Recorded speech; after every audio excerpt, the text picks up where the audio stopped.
what are the early warning signs that companies can look out for when to understand whether their AI initiative is drifting off the track what they expected to perform? To not think of AI as a way to patch the current problems, but rather to think it as an opportunity to redesign operations. So where I see companies failing to see the ROI is mostly in companies that are putting AI to broken processes. So it's like bringing a Formula One engine to a family car. It's not going to make it much better. So leveraging technology as a catalyst to rethink operations is a critical one. Welcome to Discover Dialogues podcast, powered by TechDogs. The world of business and technology is evolving at breakneck speed. AI breakthroughs, digital transformation, and game-changing innovations are reshaping industries every day. On this show, we dive into the trends, ideas, and strategies driving the future. We're sitting down with industry leaders, innovators, and disruptors to bring you fresh insights, bold perspectives, and real conversations that matter. So plug in, tune in, and let's discover what's next. Today on the show, we're joined by Tomás Dostal Freire, CIO and Head of Business Transformation at Miro. Having led transformation across Google, Netflix, Booking.com, and now Miro, Tomás has spent his career inside companies that do not just adopt change, but operate in it. His experience spans global scaling, operational redesign, and now architecting AI-first operating models for hypergrowth. In this episode, he explains why AI is a multiplayer game, why broken processes cannot be fixed with better tools, and how workflow-first thinking separates true disruptors from surface-level adopters. Welcome to another episode of TechDogs Discover Dialogues. Tomás, it's a pleasure to have you on the show today.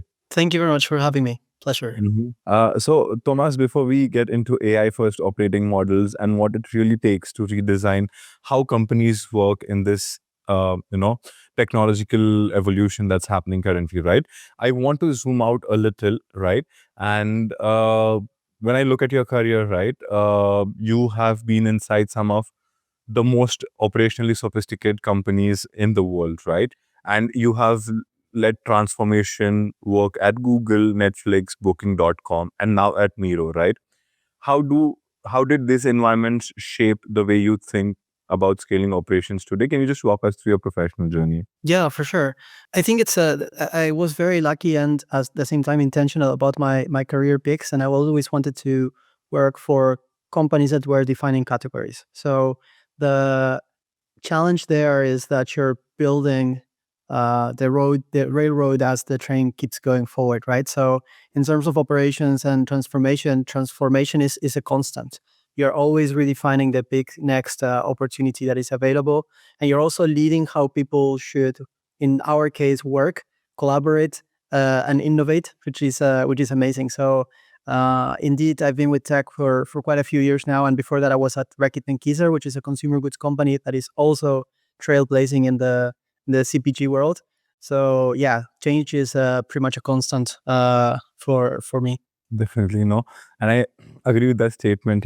Change is the only constant, right? And with technology evolving at a very rapid speed, we need to adapt and change our processes to ensure that we are there, and we are not left behind in the whole technological boom that has been happening, right? And thank you so much for walking us through your journey, right? That really helps us to set the context about how you approach transformation now, and now that we understand your path, right? Let's talk something about where things stand today, right? Especially with everyone racing to call themselves as an AI first organization, right? And many organizations declare themselves AI first, yet see a very limited or restricted impact, right? Where does the breakdown usually occur when AI ambition and operational reality? Where's the difference? I think that the key thing to bank on, and it's really making some companies stand out for the rest, is not focusing on the latest technology available, but mostly on the behavior that is needed to be continuous in continuous learning mode. Because right now it's AI, but in a few, I'm not sure if semester or a year, we will have AGI amongst us, and it's going to be the next new thing. So I think something that we really value at Miro when we hire is not necessarily the knowledge of the tech stack that exists today, but rather what's your cognitive agility, what's your ability to keep challenging and having critical thinking as well in terms of how to leverage the latest technology available, which is one more tool to optimize how we work. So many of the questions that I ask in interviews are more related to how did you solve problems in the past and how would you solve them in the future versus how would you solve them today with what's available, because I want to understand that transferability. I think companies are more and more learning that they need to hire for skills and mindset more than the technical knowledge of the latest tool available. And that is making a huge difference in the quality of employees being hired. So I think that's one piece. And the second one is those companies that are succeeding and that are taking things to the next level understand that AI is a multiplayer game. It's no longer a single player mode type of game. So it's no longer a human with one screen interacting back and forth, but rather multiple humans with multiple LLMs looking for multiple outcomes. So those are key things that I observe making the difference in some companies. Definitely. And, organizations that have implemented AI into their processes, right? What are the early warning signs that, companies can look out for when, to understand whether their AI initiative is drifting off the track, what they expected to perform? Yeah, I think that there are a few things here. The first one is to not think of AI as a way to patch the current problems, but rather to think it as an opportunity to redesign operations and different ways of operating, right? So where I see companies failing to see the ROI is mostly in companies that are putting AI to broken processes. So it's like bringing a Formula One car to a Formula One engine to a family car. It's not going to make it much better. The thinking here is to really take the opportunity to think, okay, if we were to build this process or establish this way of working from zero today with the technology that is available, what would that look like? How many of these things are we doing out of just routine and comfort, and how many of these are we doing because we need to do them? So that's the first thing. So leveraging technology as a catalyst to rethink operations is a critical one. The second one is really starting to define what needs to remain human. So as crazy as it sounds, a lot of times what we think is everything needs to be AI or automation. Right. But I think that the key difference here is to really think through what needs to remain human, what requires empathy, context, judgment, and expertise that AI currently doesn't have. So those things make a big difference. And the way that you can see it translated is companies throwing AI at existing problems without looking for the root causes. A few months later, they go back to square one to redefine processes. So it's a huge learning curve for them. Definitely. I really like the analogy of, bringing the F1 engine to a family car and it's not going to work, right? It's very fantastically explained, right? And, that's a helpful way to ground the conversation, right? It makes the gap between strategy and execution very tangible, right? And sometimes when we think about it, AI, as you said, right? AI cannot be a silver bullet to fix all the problems, right? There needs to be a human in the loop, and there needs to be consistent checks to ensure that the AI is working as per it was expected, right? AI often accelerates these existing inefficiencies, right? But how can organizations identify which workflows should be automated and which should not be? As you already have explained, human in the loop is a very important factor. So how can businesses define what should be automated and what should be, human augmented? Yeah. So there are a few things here. The first one is a very relatively simple concept of a 2x2 matrix, which is complexity of the task versus importance of human factor or human intervention. So if the complexity of the task is high and actually the context, empathy, knowledge, or whatever it is from the human intervention is needed, those are activities you make with humans. But if the complexity is high and the human intervention is relatively low, like a human will not necessarily make the difference, that's where you automate or you give to AI. If the complexity you give to AI to think with you, and if the complexity is low and the human intervention is low, automate it. So this is a bit of a thinking model to understand. Okay, do we need humans in the loop for a hard decision? Then we keep it with AI becoming a copilot. But then if the complexity of the process is high, but the human intervention is not required, then the human becomes the co-pilot of the process. So I think that mental model of the is 2 by 2 is critical. The second one is helping companies evolve from AI in pockets to AI for end-to-end processes in the organization. So we clearly see three groups of companies at the moment, three buckets. The first one is companies that are at exploratory stage of AI. So are the companies that are bringing Microsoft Copilot or OpenAI and a few other platforms, and they just implement it as a tool and wait to see what results they bring. The second group is a bit more advanced and is companies that are already implementing AI in pockets. So you will see particular departments already implementing AI and more advanced ways of working, but some other departments still not doing it. So they will see velocity in some parts of the business, but not to the company overall. And the more advanced companies are actually taking the step back and rethinking end-to-end processes. So those are the real disruptors. Those are companies that accelerate the business outcome, because otherwise what you're doing is you're accelerating individual productivity versus accelerating company velocity. And that's what we see the most these days. Definitely, it's very important to have the company velocity and also individual productivity in place to ensure that you achieve business goals faster than it is expected, right? But there's a huge dilemma in terms of, the leadership is thinking, how do we integrate AI into our processes, right? And, how can we make things more efficient at our end, right? But at the end, the employees have a resistance or a hindrance of adopting the technology, right? Irrespective of how the AI tool or whatever tools are there in place will help organizations to increase the operational velocity or the business velocity, and plus, also enhance the individual productivity. But again, if the adoption rates are low, all of this is going to impact at a very larger scale, right? So how do you think the organizations should solve this dilemma in terms of so that people have adoption at a larger scale, right?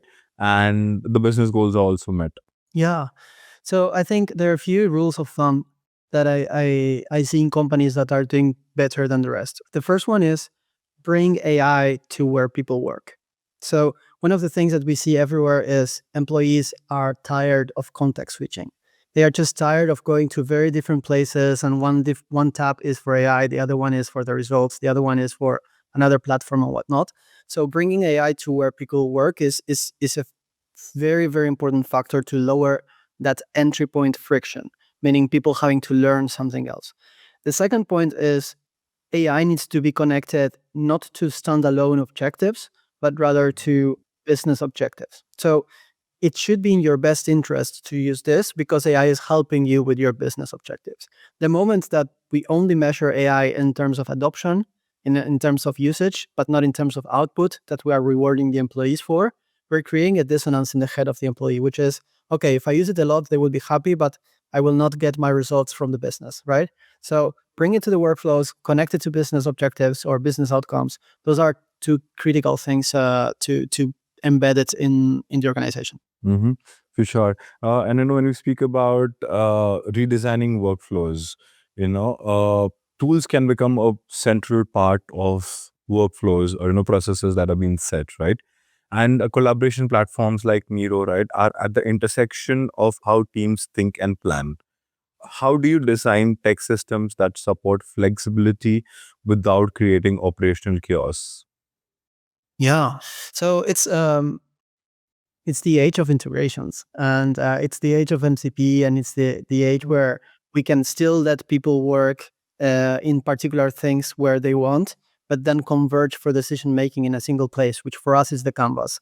So what we are doing is Miro is the canvas where you can come for convergence, for decision making, for shared context, but you can still go and work on particular platforms as you wish, which are interconnected deeply with Miro.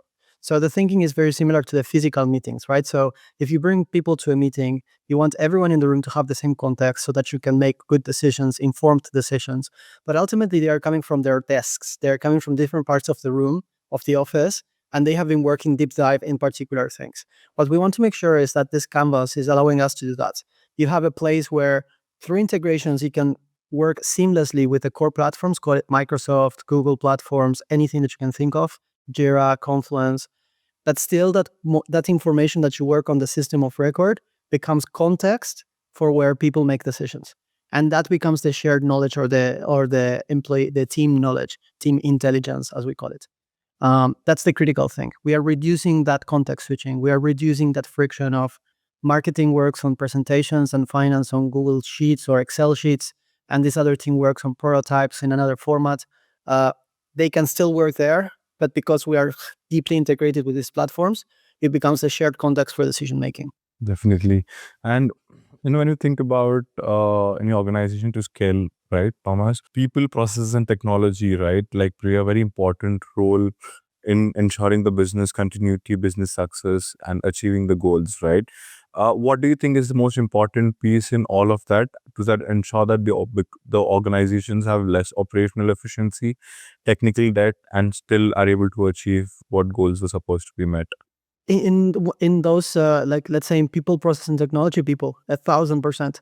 I think the where we see that things are failing in technology transformation innovation is where we think of technology as the means and the end, and it shouldn't be like this. So if I think of how we are working at Miro internally in terms of redefining processes, the thinking process is not latest shiny new technology for our employees, implement the technology and expect results.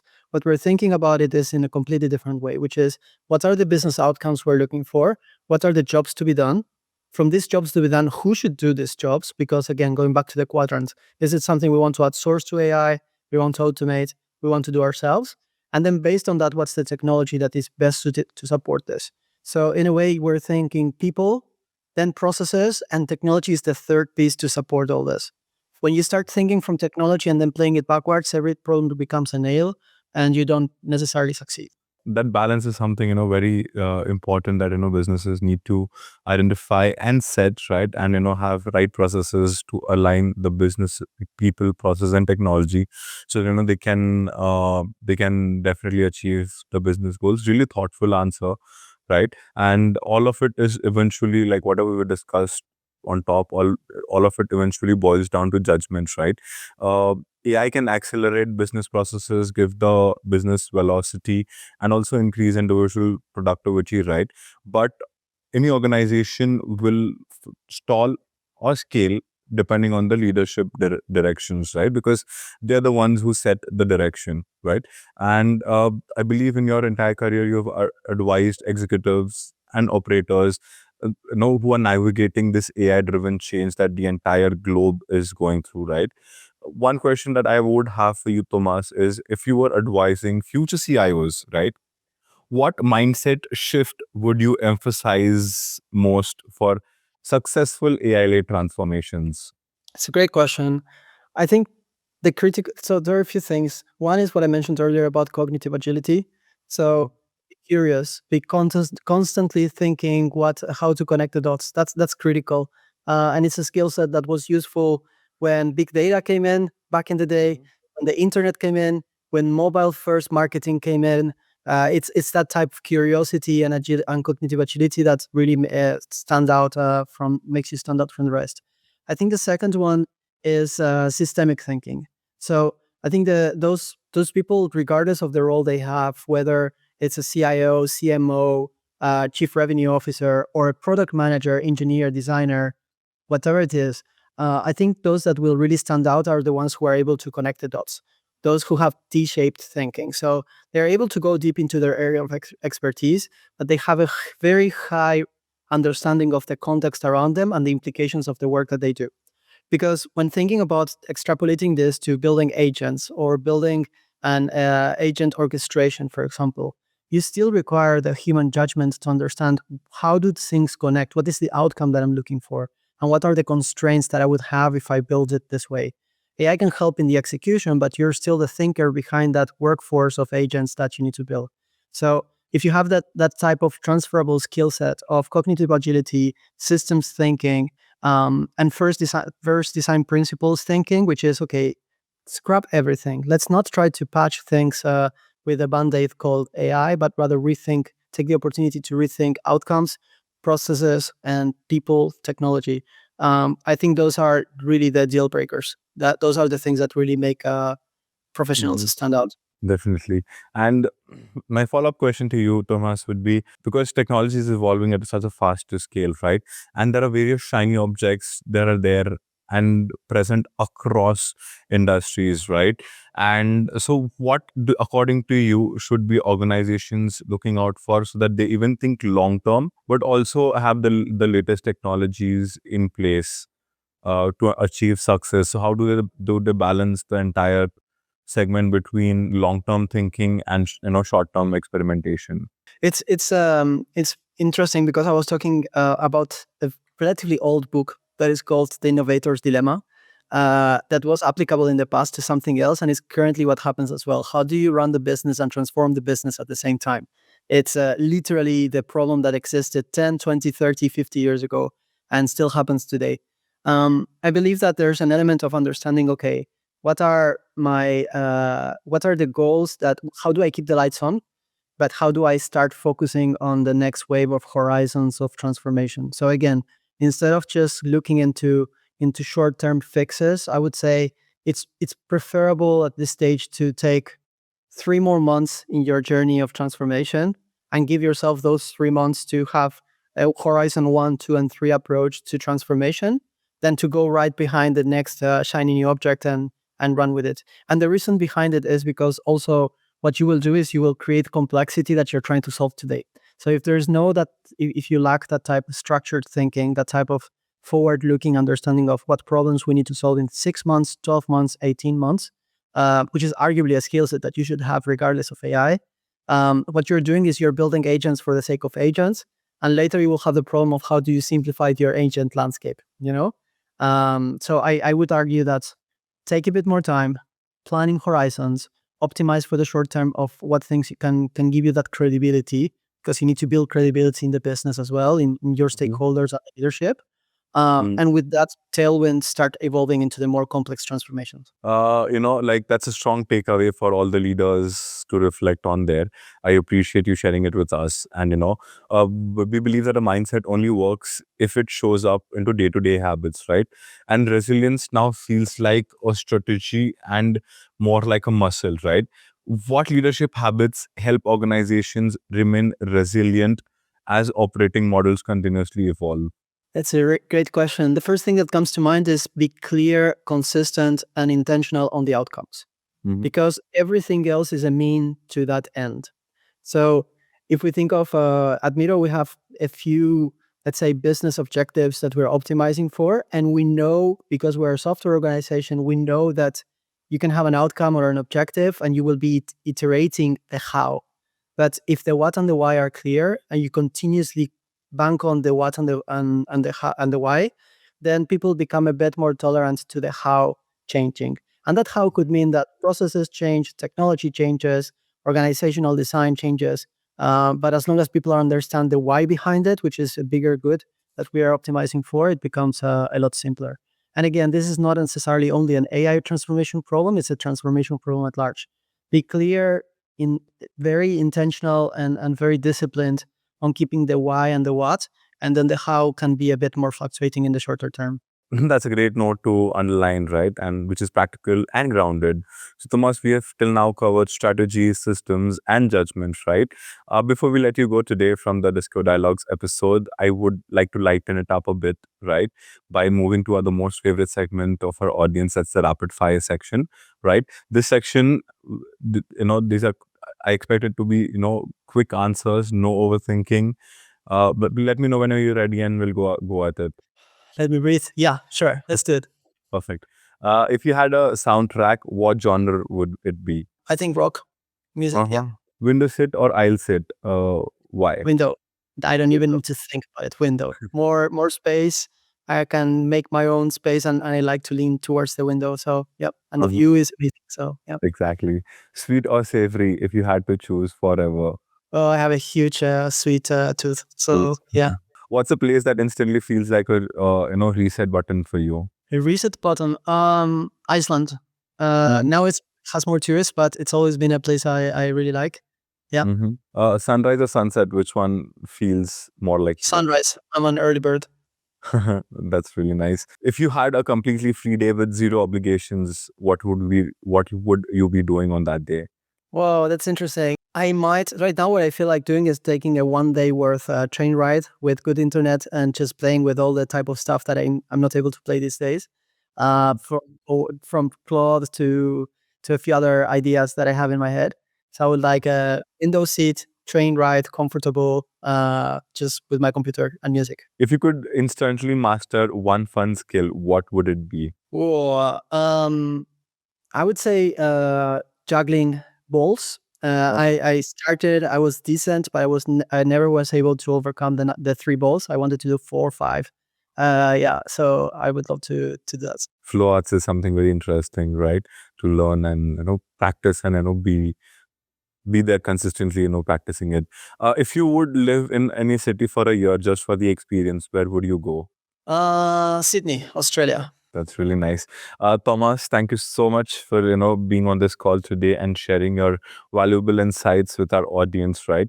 But before we let you go, do you have any parting words for our audience? I think let's remain human. I think we sometimes lose track that this technology is the latest, but not the last technology that we will need to navigate. So I think sticking to curiosity, to cognitive agility, and resilience are critical for the way ahead. Definitely. Thank you so much for your time, Thomas. Have a great day ahead. Thanks for tuning in. If you enjoyed this episode, subscribe on YouTube, Instagram, or your favorite podcast app. Catch past episodes and more at techdogs.com. See you next time.